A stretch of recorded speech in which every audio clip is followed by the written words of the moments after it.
Carlos ei rääkinud armastusest valjult, kuid tema teod kõnelesid valjemalt kui ükski sõna. Ta tõi Kätlin Liinasse soojust, austust ja siirust, mida neiu polnud ammu kogenud. Ühel õhtul, kui nad jalutasid mööda vaikselt jalakallast, peatus Carlose käksid.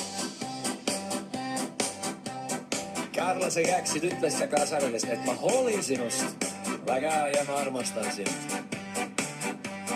Kätlin Liina naeratas seda sama sooja vihmavarju päeva naeratust ja võttis ta käe enda pihku.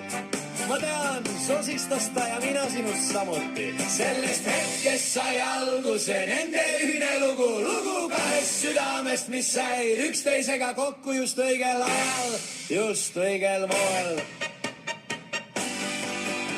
Just õigel moel.